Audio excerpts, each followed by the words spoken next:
I thought we really started the game and just really battling and had opportunities to start the game even better. And when you looked at missed layups by Charles, missed layups by Josh, missed free throws by Ike, missed free throw by Josh, you had a chance to even put them in more of a hole. And a team of that caliber, when you get an opportunity to do that, you need to do that because they settled down, they came back on us and took the lead on us, and we fought to hang in there with them. But it's probably, when I look at tape, I'm going to see the same old tape again. The mental kind of lapses on the floor where you'll forget to block out, forget to rotate, miss a layup, miss a free throw. Those are things that you can only get so far as a coach and a system of putting things in where players have to step up and have some ownership and learn how to put teams away, close out halves, close out games. And that's where we're at right now. We've seen it. We've seen it before. We're there again. And that's just about experience and growth that they're just not there yet. But they certainly are putting themselves in a position for me to have these conversations with you. I thought, again, Josh has made some great strides this last week. We've challenged him to do a better job defensively. With the exception of Anderson, I thought we battled them extremely well, playing them just straight up without trapping the post. And I thought we had an excellent game plan. Obviously, with the way we started the game, it showed that. Coach, I know I've asked a couple of questions in the past about the players' mindset during certain situations. You mentioned athletes have a different mindset than us, but as this losing streak continues and deficits grow, do you ever get the feeling that the players have a here we go again mentality when things get tough? I think it's very easy for young people to have that mentality. And again, being in these situations before, the thing I look at is how they bounce back, though. And do they bounce back at practice with their energy, with their focus? Do they come out competitive again? And I see those things. The here we go again mentality is, again, the ability to learn how to win, how to close, how to win games and that. Well, Washington State as a program is in this transition right now where they've been in a lot of situations like this, and then we need to come through it. And it may come next week. It may come at the end of this month. I'm certainly hoping it comes sometime this season so we don't have to take it into the summer and take it into next year. But that's where they're at. They're close, but they need to learn how to win more so than just play the game, learn how to win the game. That's a mental thing. And that's why I've talked about being mentally and physically tougher. Is really about being mentally tough enough to know your job, do your job, knock down free throws, make layups, put people away. That's a mental thing. And that's kind of when you turn programs, kind of the last piece, because that's that here we go again may have been in that mind for a long time before Coach Kent got here. That's that mindset we're changing right now. Let's be winners. Let's learn how to win. Let's learn how to close. Let's expect to win. Let's want to win. Let's get it done. That's where we're at right now with them.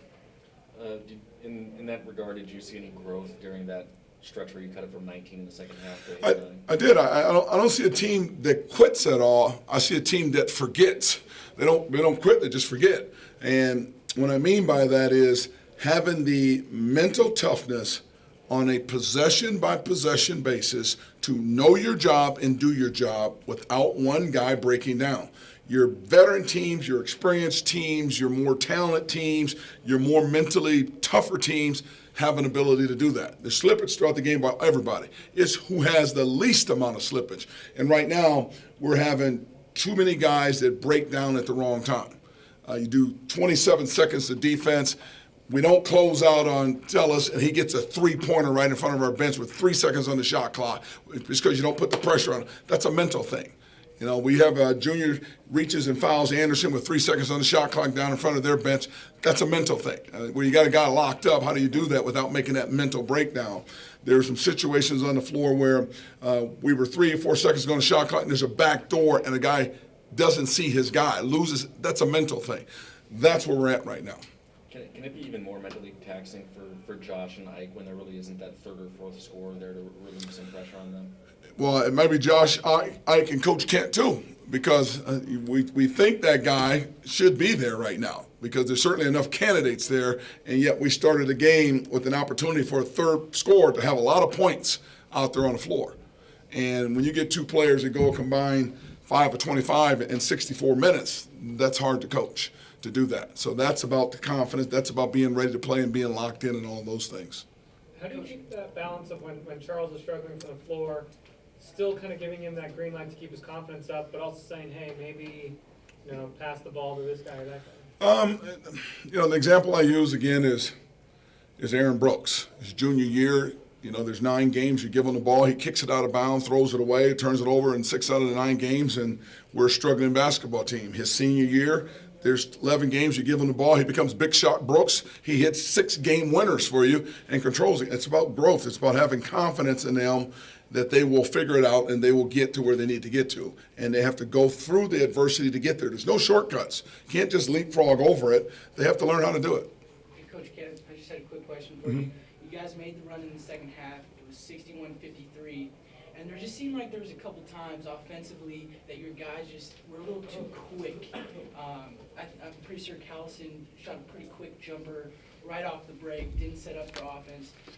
When you get to that point, is there certain things where that's where the guys start hitting the wall, where they're almost in it and they need one more possession? No, because that same play he made was the same play we made to get to that point. So you got to understand that. We scored those 7 points real quick. He hit a 3, he hit a pull-up. It was the same shot. He made the right play.